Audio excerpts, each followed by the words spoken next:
अपने हृदय को निर्मल करने के लिए केवल आज्ञा पालन की आवश्यकता है।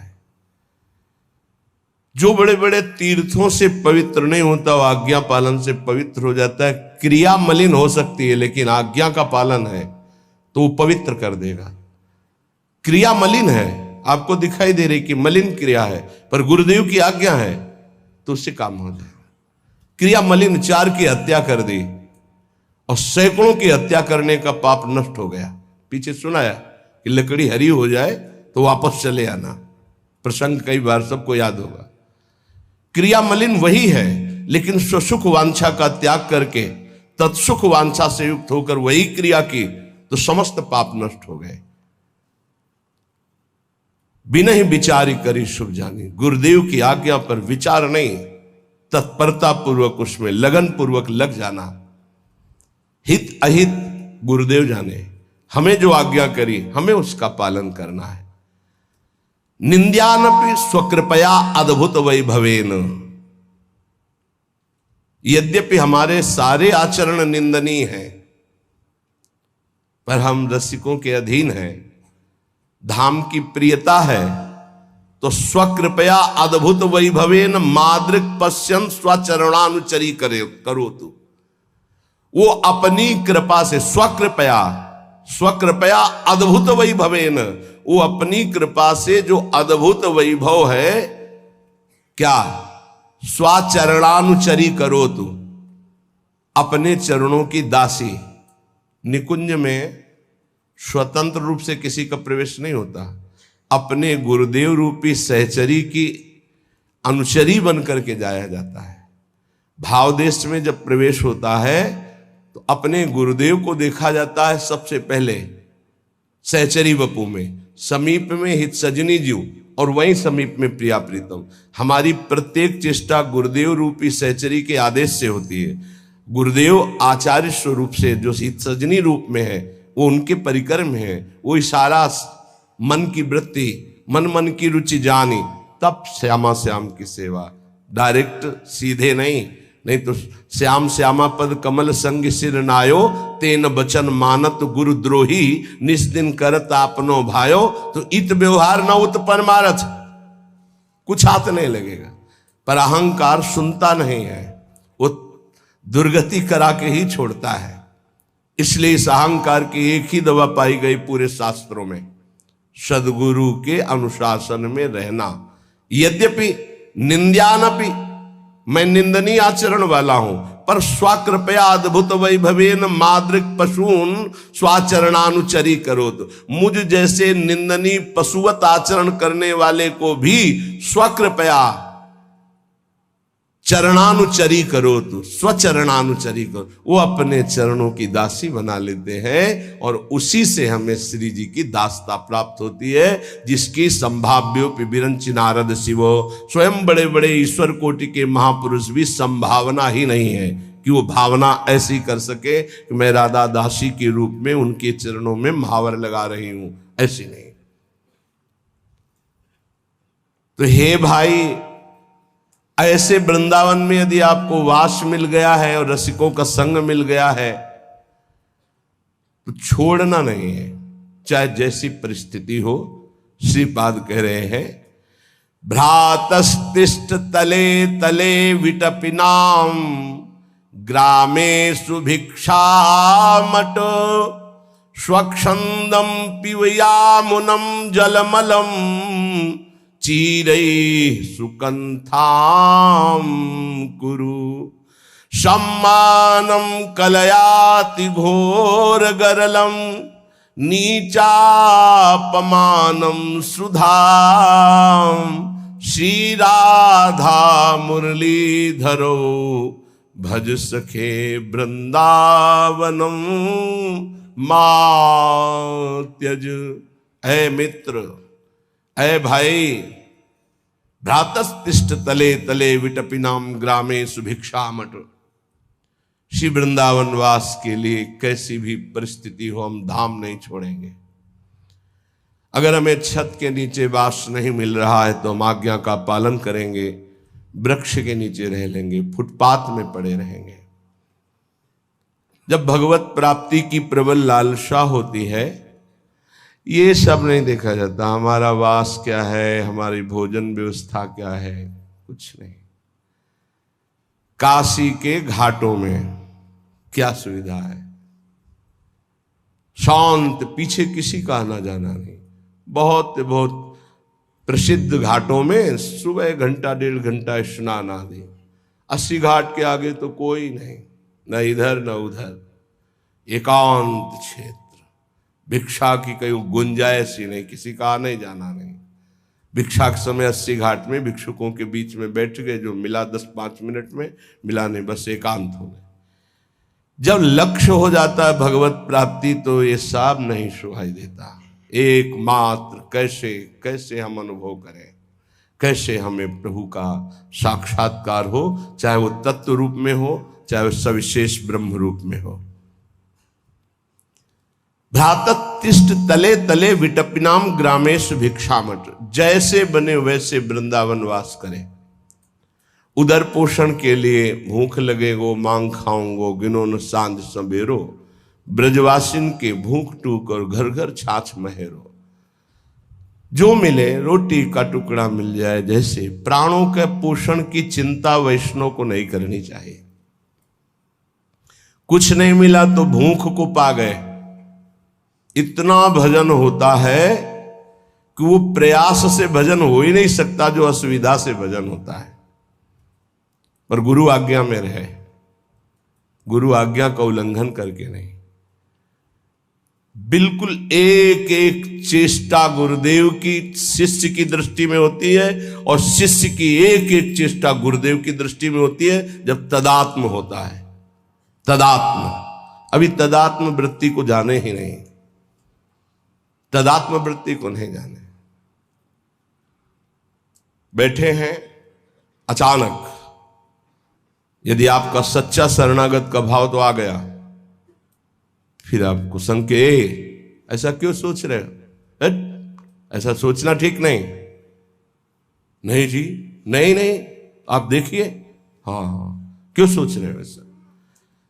आपको कहने की जरूरत थोड़ी कि मेरी स्थिति क्या है, या गुरुदेव की स्थिति क्या है, वो बताने की जरूरत नहीं। यदि अनन्य है गुरुदेव के आप। अमीर खुसरो जी अपने गुरु के सिवा किसी का स्पर्श नहीं करते थे, बड़े व्यापारी भी थे। तो जे ही गुरुदेव के ऐसे चरणों को छूते, पता चल जाता गुरुदेव की स्थिति इस समय कहां है। नाभाजी तो दूर से ही गुरुदेव की स्थिति को, पंखा झल रहे हैं, उनको पता चल रहा है गुरुदेव की मानसिक स्थिति कहां है। गुरु के शरणागत को गुरु की स्थिति का पता होता है, शिष्यों की स्थिति का पता तो क्या छोटी बात है। शिष्य को गुरुदेव की स्थिति का पता, ये गुरु का आनंद है। नाभाजी से कहा कौन बोला, तो बोले आपकी जूठन खाने वाला। ये नेत्र नहीं बाहर के, और पूरी भक्तमाल रचना, हर भक्त आकर बता रहा है अपना जीवन चरित्र, गुरु प्रसाद। अगर हमारा जीवन परमार्थ के मार्ग पर चल पड़ा है तो केवल गुरु अधीनता और प्राणों के मोह का त्याग तभी आगे बढ़ पाया जाता है। हमें चाहे वृक्ष के नीचे रहना पड़े, चाहे हमें खुली गर्मी सर्दी बरसात सहना पड़े, चाहे भूख सहना पड़े, अब हम परमार्थ में पीछे नहीं हटेंगे। भ्रातस्तिष्ठ तले तले विटपिनाम ग्रामेषु भिक्षामठ। भिक्षा से अभिमान का नाश होता है। दरवाजे पे खड़े हो, राधे श्याम, जहां सम्मान से भिक्षा मिले वहां नहीं जाना चाहिए, सिद्धांत है। अगर आप भिक्षा का रंग चढ़ाना चाहते, आओ बाबा दंडवत, बैठो कुर्सी में, गरम गरम बन रही, पालो, ये भिक्षा नहीं है, व्यवहार है। भिक्षा दरवाजे के बाहर खड़े होकर एक आवाज मारी, राधे श्याम, रुके 1 मिनट, फिर दूसरी आवाज मारी, राधे श्याम, तीसरी मारते हुए चल दी आवाज, राधे श्याम, फिर आओ बाबा 2 मिनट रुको, नहीं, कदम आगे बढ़ गए, कदम आगे बढ़ गए, मिले या ना मिले अपने सिद्धांत में। भिक्षान साधु का प्रतिग्रह रहित जीवन होता है। उसे प्रतिग्रह नहीं कहते, जो झोली में आ गया वो हलवा डाल दे, रोटी डाल दे, जो भी डाल दे, वो हमारे लिए अमृत हो। हमारी झोली रसोई अमनिया, वो हम ठाकुर को भोग लगाएंगे। हमारी झोली रसोई और वो अमनिया जो हमारी झोली में आ गया, प्रभु को ऐसे रुदन करते हुए, नाथ मुझ गरीब के पास से जो भिक्षान्न मिला है आप पाइए, वो आनंद। विटपिनाम ग्रामेश भिक्षाटवे स्वच्छंदम पीयूयामुनम जलमलम चीरई सुकंथाम करो। बड़ा कठिन वैराग्य का मार्ग है। काशी में दूसरा वस्त्र नहीं था, 2 लंगोटी जो एक कमर में बंधी और एक कमर के ऊपर बंधी, बदलने की, एक अचला जो छाती से केवल यहां तक पहनते, बस। ना कोई झोली, ना कोई ग्रंथ, ना कोई माला, ना कोई ऐसे गंगा जी की पावन रजली, त्रिपुंड लगाया, शांत, एकमात्र मंत्राकार वृत्ति, बस। जीवन पागलों जैसा, जटाओं का बोझ। कभी देखा कोई हमारी तरफ आ रहा है, खंडेर थे, निकल गए। ब्रह्मबोध ऐसे थोड़ी होता है कि केवल वेदांत पढ़ ले तो ब्रह्मबोध होता है, नहीं। स्थूल सूक्ष्म कारण तीनों पर विजय प्राप्त करे तब ब्रह्मबोध प्राप्त होता है। गंगा जल ही आहार। अब तो भगवान की सी लीला है कि जिस समय श्रीपाद लिख रहे हो कि स्वच्छंदम पीयूयामुनम जलमलम, निर्मल अमल प्रेम प्रदान करने वाली श्री यमुना जी, दुरंत मोह भंजनी। कैसा अद्भुत प्रेम! रसैक सीम राधिका पदाब्ज भक्ति साधिका। श्री स्वामिनी जी जो रस के समुद्र है, सीमा है, उनके चरणों का प्रेम। यही राधिका पते पदाब्ज भक्ति मुत्तमा मवाप्यसा ध्रुवम भवेत परत्र तत्प्रियानुगा।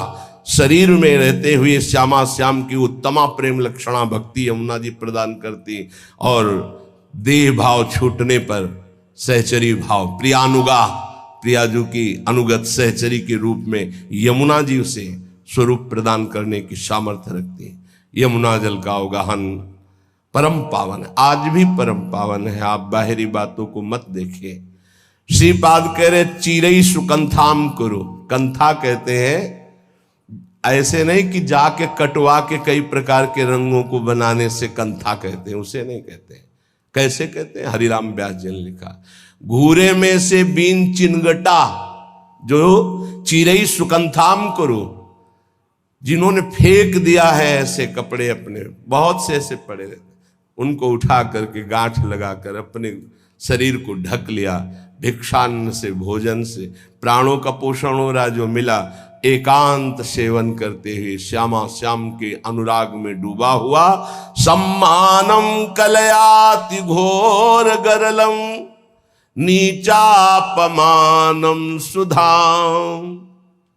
सम्मान को घोर विष के समान समझते हुए, देखा है गुरुजनों दंडवत कर रहे हैं, बाबा दंडोत, श्री हरिवंश, राधे श्याम, मुड़ के नहीं देखा, बोला नहीं, छड़ी कमंडल सीधे अपनी तान में।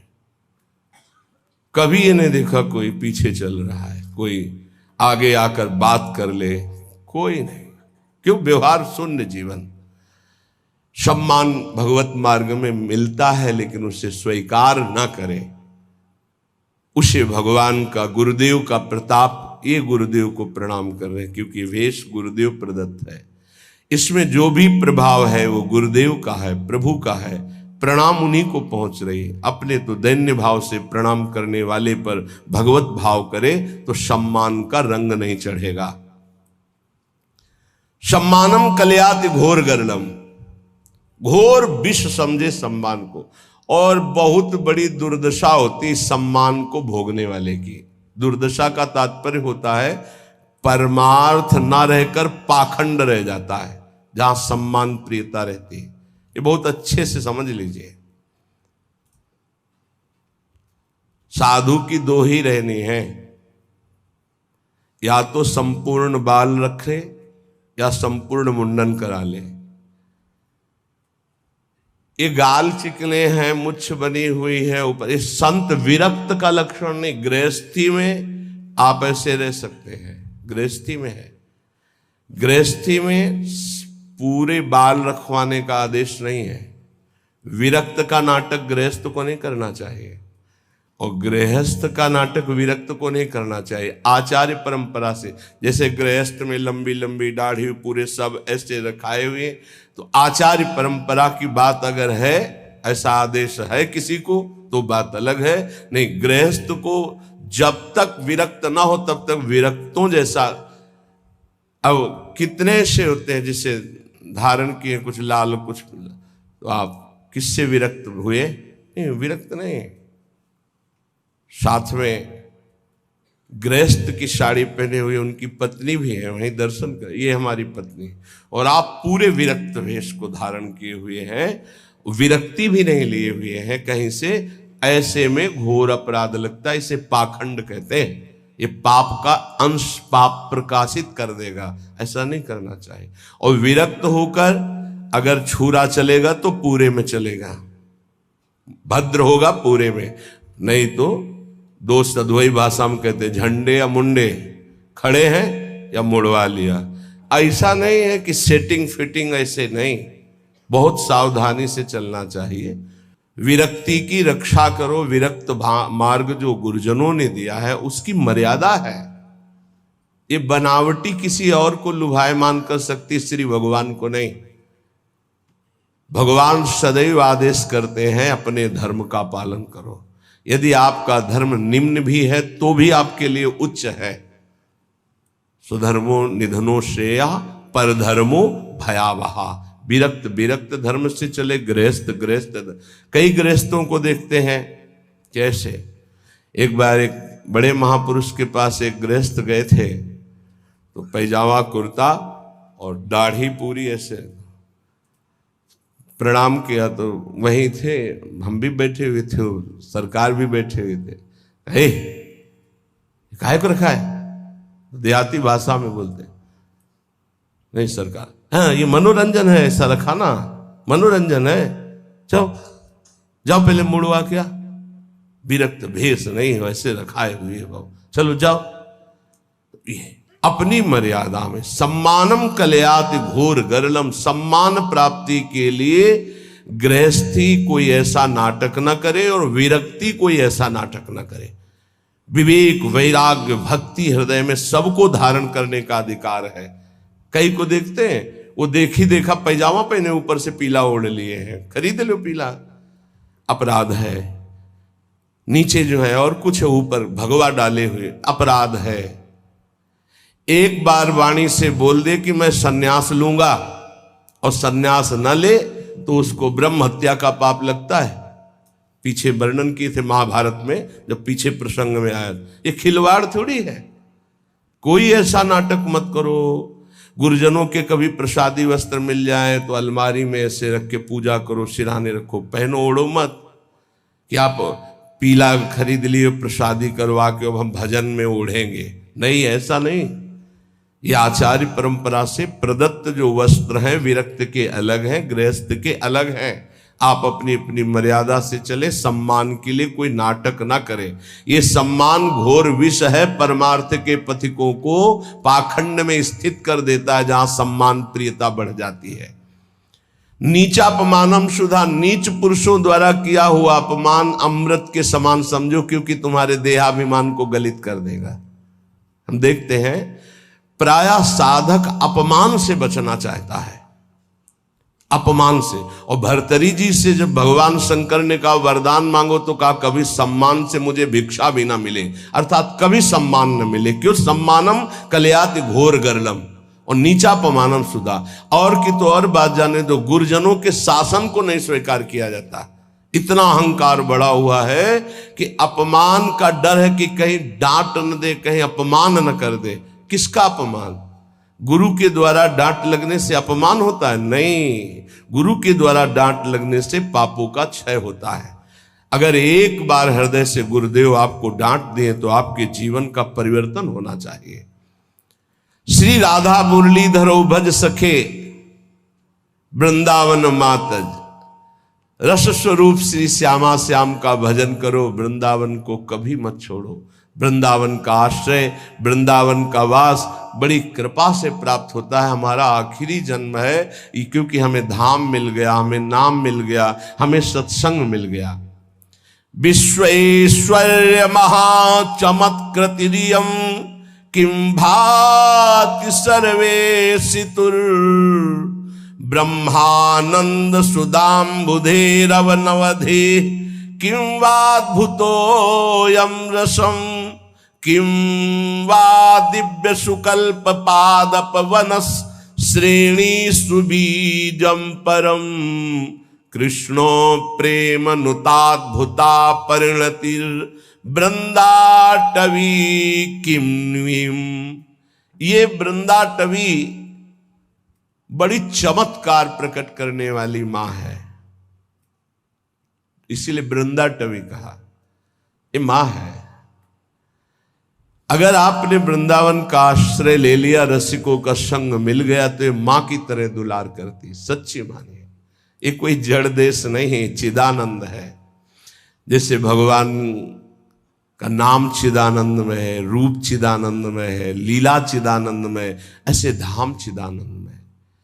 माना हमसे निरंतर भजन नहीं होता, पर धाम वास कर रहे तो निरंतर चिदानंद में धाम का सानिध्य है। जैसे नाम का सानिध्य, ऐसे धाम का सानिध्य है। पर धाम के सानिध्य का हम निरंतर सुख ले सके, इसलिए निरंतर चिंतन चाहिए। तन और मन, बन से, ये तन से भी और मन से भी। तो मन से नाम जप करेंगे, लीला चिंतन करेंगे, तो बहुत जल्दी धाम हमारे हृदय में प्रिया प्रीतम को प्रकाशित कर देगा। बोले विश्वैश्वर्य महाचमत्कृतिरियं किं भाति सर्वेशितुः। महान चमत्कार प्रकट कर देता है, विशेष साधन ना होने पर भी। धाम निष्ठा, धाम की ऐसी अद्भुत महिमा है। ये किसी की कारीगरी नहीं है वृंदावन। जैसे ब्रह्मा ने अपने संकल्प से ब्रह्मलोक, तपलोक, महरलोक, जनलोक, ऐसे वृंदावन की भी रचना कर दी, ऐसा नहीं। यहां ब्रह्मा की भी गति नहीं है, उनकी रचना की क्या बात है। बोले हमें वही तो सब दिखाई दे रहा, क्योंकि ब्रह्मा के रचित नेत्र हैं आपके पास। अभी हरिवंश नेत्र थोड़ी आ गए। निकस कुंज ठाड़े भये भुजा परस्पर अंश श्री राधा वल्लभ मुख कमल निरख नयन हरिवंश। हरिवंश नेत्रों से देखा जाता है दिव्य वृंदावन। तो वो प्रदान करेंगे। भगवत रसिक जी का चश्मा नित्य बिहार को दियो बिहारी नुमोए। आप रहने से रहिए तो आपको चश्मा मिल जाएगा, आपको नेत्र मिल जाएंगे, तो आप देखेंगे ब्रह्मा का रचा हुआ नहीं, ये किसी की कारीगरी नहीं, ये महाचमत्कारिक दिव्य है वृंदावन। असीम ब्रह्मानंद के लिए जितना प्रयास किया जाता है, फिर कहीं वो ब्रह्मानंद अनुभूति होती वेदांत के द्वारा। कह रहे हैं यहां ब्रह्मानंद में डूबे हुए के भी चित्त को आकर्षित करके अनिर्वचनीय रस विशेष में डुबो दे, वो वृंदावन धाम है। क्योंकि जो गा रहे हैं ना, ये ब्रह्मानंद प्रदान करने वाले महापुरुष श्रीपाद प्रबोधानंद जी हैं। उनके हृदय को भी और ऐसे लाखों हृदय को भी आकर्षित करके रस में डुबो दिया। यहां की दिव्य रज, यहां के दिव्य वन, यहां के दिव्य कुंड, ये सब श्री श्यामा श्याम के प्रेम रस को प्रदान करने वाले हैं। कितना अद्भुत सुख है जब हम ये चिंतन करते हैं कि हम श्रीधाम वृंदावन वासी हैं। बस आवश्यकता है अपने चिंतन को पलटने की। हम हर समय देह भाव में भोगों का चिंतन, नाना प्रकार के मान अपमान का चिंतन करते रहते हैं। इसीलिए धाम, नाम, रूप, लीला, इसका स्वाद नहीं ले पा रहे हैं। मन पछितई हो भजन बिन कीने। भजन, भजन शब्द से सीधे हमारा मन जाता है कि शायद माला के लिए कह रहे हैं। कहा जाए भजन करो तो आपका सीधे अर्थ भाव आएगा कि माला, लेकिन सही पूछो तो भजन का अर्थ माला नहीं है। भजन का अर्थ है आराध्य देव की परिचर्या में रहना, सेवा में। वो चाहे सुमिरन करते हुए शरीर से सेवा या मानसिक सेवा, अपने आचार्य की सेवा, अपने गुरुदेव की सेवा, अपने इष्ट की सेवा, इष्ट भाव से समाज की सेवा, वास्तविक भजन इसे कहते हैं। और जो अंदर अंदर नाम जब चलता है उसे सुमिरन कहते हैं। हनुमान जी महाराज जी ने दो बात कही, का हनुमंत विपति प्रभु सोई, जब तो सुमिरन और भजन न होई। जब आपका सुमिरन नहीं हो रहा और भजन नहीं हो रहा, अगर नाम सुमिरन करना भजन से जोड़ा जाता तो दोष बार क्यों कहा, सुमिरन और भजन। सुमिरन का मतलब है अंदर से भगवत चिंतन करना, और भजन का मतलब है अंतर और बाह्य दोनों से आराध्य देव की सेवा करना। संत सेवा, गुरुदेव सेवा, इष्ट सेवा, समाज सेवा, इसे भजन कहते हैं, ध्यान रखना। कई बार एकांतिक में यही कहा, अपने कर्तव्य का पालन करना ही भजन है। भज धातु सेवायाम, भज का तात्पर्य ही है सेवा। अगर गुरु सेवा, आचार्य सेवा, इष्ट सेवा, समाज सेवा नहीं है तो केवल माला चलाना भजन नहीं कहा जा सकता। भजन का एक अंग है सुमिरन। इसलिए कह रहे कि भजन को समझ लीजिए, नहीं तो आपका कि घर बार छोड़कर एकांत में बैठकर माला चलाना ही भजन है, ऐसा नहीं। आप पति हैं, आप पत्नी हैं, आप किसी के पुत्र हैं, आप किसी के पिता हैं, आप समाज के एक बहुत बड़े सेवा का अधिकार प्राप्त करने वाले हैं, समाज के एक अंग हैं आप। एक अंग खराब हो जाए तो पूरे शरीर को पीड़ा होती है। ऐसे ही आप, अगर आप सुधर गए, आप अपने अपने धर्म का पालन कर रहे हैं, अपने कर्तव्य का पालन कर रहे हैं, और वो कर्तव्य कर्म प्रभु को समर्पित कर रहे हैं, तो सच्चा मानिए भजन हो रहा है। थोड़ी देर माला चला लिए फिर स्वसुख वांछा में घूमे, मनमानी आचरण किए, इसे भजन नहीं कहते। सबसे ज्यादा अगर हमें कोई पागल बना रहा है तो धन की इच्छा पागल बना रही है। इसलिए अगले शब्द कह रहे, धन दौलत कछु काम न आवे, कमल नयन गुण चित बिनु दीने, मन पछितई है भजन बिनु कीने। सबके दिमाग में एक रुपया ही छाया हुआ है। बड़ा विचित्र खेल है। खर्चा करने में छाती पीड़ा पैदा करते, संग्रह करने में संग्रह करते करते मर गए। गांव में धन एकत्रित करके दीवाल में गाड़ दिए, मोटी मोटी मिट्टी की दीवालें होती थी, और मर गए। जब दीवाल खुदी तब पूरा जीवन कंजूसी करके समेट कर, या बैंक बैलेंस में जमा करते करते गणना में सुख का अनुभव हो रहा है, इतना इतना और जमा, इतना और जमा, मर गए। किसके काम आएगा? क्यों नाम रूपी धन एकत्रित ना कर पाए? क्यों धन के द्वारा गौ सेवा, साधु सेवा, समाज सेवा, नाना प्रकार की भागवतिक सेवा, ये क्यों नहीं लाभ ले पाए? ये धन का बहुत बड़ा प्रभाव है, माया का बहुत बड़ा अंग है, जो हर एक के दिमाग में अपना असर किए हुए है। हम जो भी प्रोग्राम करें उसका परिणाम धन हमारा होना चाहिए। चाहे वो कथा हो, चाहे वो यज्ञ हो, चाहे वो पूजा हो, जो भी हो। कोई बिरला ऐसा करता है जगत में, ऐसा नहीं कि नहीं है, कोई बिरला ऐसा करता है कि इसका फल हो श्री कृष्ण प्रेम लक्षणा भक्ति। है, ऐसा नहीं कहते कि नहीं है, पर सबके दिमाग में एक यही है कि जो मैं कर रहा हूं उसका परिणाम अच्छी धनराशि मिलना। इसलिए यहां कह रहे कि पछताओगे बाद में। क्या पछताओगे? अरबों रुपया बैंक में जमा करके पधार गए, वो भारतीय बैंक का वहीं रखा हुआ है, आपकी केवल जीवन की श्वासें नष्ट हो गई, बस। आसक्ति उसकी आपकी दुर्गति कराएगी। जीवन का समय आपको उसके संग्रह में गया, कुछ हाथ नहीं लगा। कितना भोगोगे, कितना भोगोगे, क्या खाओगे, कितना खाओगे? जब शरीर ही नहीं रहेगा तो ये सब खाना पीना किस कार्य में आया है, यदि सच्चिदानंद से चित्त नहीं जोड़ा। इसलिए पछताओगे यदि धन की प्रधानता जीवन में रही। आप सच्ची मानिएगा, आप जितने लोग बैठे हो, विचार करके अभी देख लो, वृंदावन की भूमि में बैठे हो। हम नहीं कहते कि सबके दिमाग में होगा, लेकिन आप देख लो, प्रधानता हर क्रिया के परिणाम में धन प्राप्ति की लालसा। हर क्रिया, साधु संग कर रहे हैं तो ऐसी कुछ आशीष हो जाए कि धन प्राप्ति हो जाए।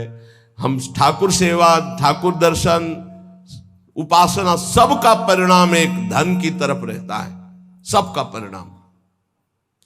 कोई बिरला ऐसा होता है जिसके दिमाग में धर्म होता है कि मैं जो भी करूंगा धर्म पालन के लिए करूंगा, मेरे जीवन का उद्देश्य है समस्त जगत को सुख प्राप्त हो, भगवान प्रसन्न हो जाए, बस। ये कोई बिरला करता होगा, बिरला। वो भक्ति का आडंबर करके, वो वैराग्य का नाटक करके, उपदेश का, व्यापार का, संसार का, चाहे वो परमार्थ हो या व्यवहार हो, दोनों में प्रधानता हमारी रहती है धन की। ये भगवान की प्राप्ति में बहुत बड़ी बाधक बनती है कंचन। देखत को यहां जगत संगाती, तात मात अपने सुख भीने, ललित किशोरी द्वंद मिटे ना, आनंद कंद बिना हरि चीन्हे, मन पछितई है भजन बिन कीने। अब दूसरी बात करें, देखत ही यह जगत संगाती। सबसे ज्यादा संसार में संगाती माना जाता है विपरीत शरीर को, काम। दूसरा है काम, विपरीत शरीर का संगाती। इसके लिए प्राण देने के लिए तैयार है। और जबकि वासना की निर्वासनिक स्थिति भगवान से होगी, किसी शरीर भोग से नहीं होगी। उससे तो जैसे अग्नि में और घी डालते जाओ तो बढ़ती चली जाती है, ऐसे ही वासना की शांति भोग में नहीं, त्यागात शांति अनंतरम। लेकिन ना जानने के कारण पूरे के पूरे जीवन नष्ट हो जाते हैं केवल भोग चिंतन से।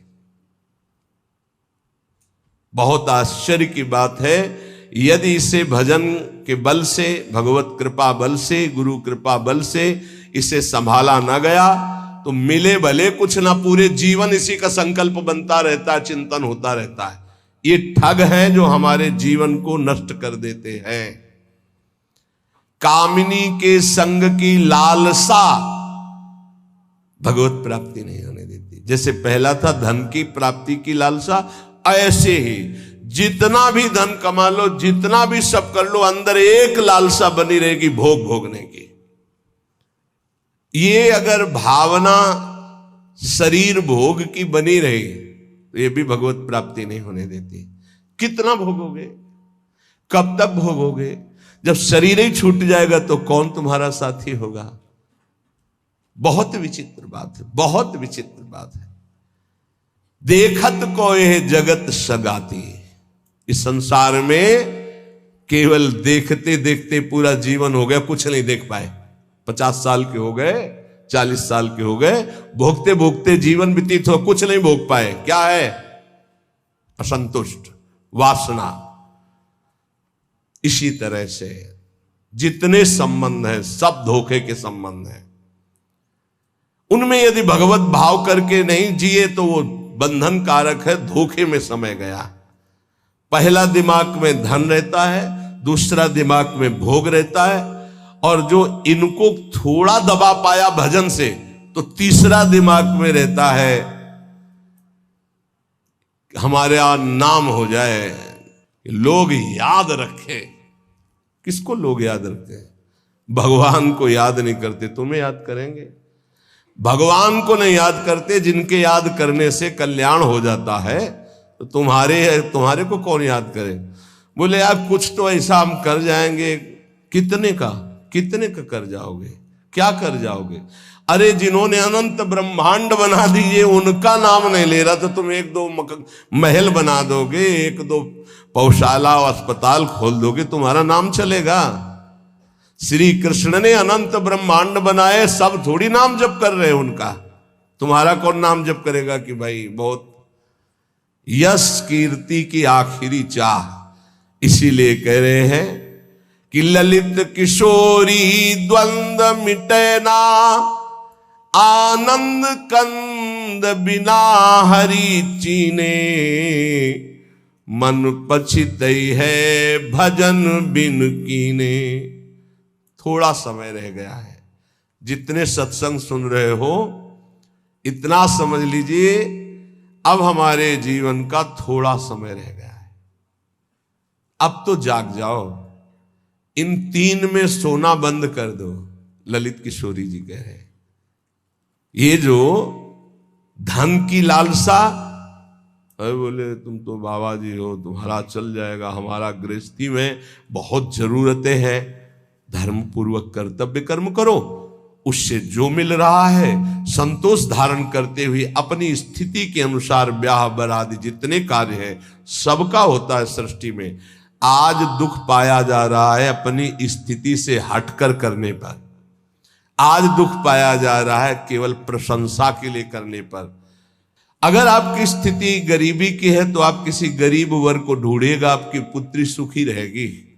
ये भ्रम छोड़ दो कि थोड़ा हमसे बड़ा धनी हो, बहुत हानि हो जाएगी। अगर आपकी स्थिति है और अपनी स्थिति के घर में बेटी का ब्याह करोगे तो बहुत सुखी रहोगे। अगर अर्थ की प्रधानता रखकर बेटे का ब्याह करोगे तो दुखी रहोगे। देख लेना, परिणाम में देख लेना। इसीलिए धन के लिए तुम इतना व्याकुल मत हो, कर्तव्य कर्म करो, जैसी परिस्थिति उसके अनुसार चलो। भोग के लिए इतना व्याकुल न रहो, जो धर्म पूर्वक पाणी ग्रहण किया है भगवान की पूजा की भावना रखकर उसका, तो आप उससे मुक्त हो जाएंगे। नाम चिंता मत करो, नाम जप करो तो तुम्हारी विमल कीर्ति यहां नहीं भगवान के दरबार में होगी। ये मम जन है, ये मेरा जन है।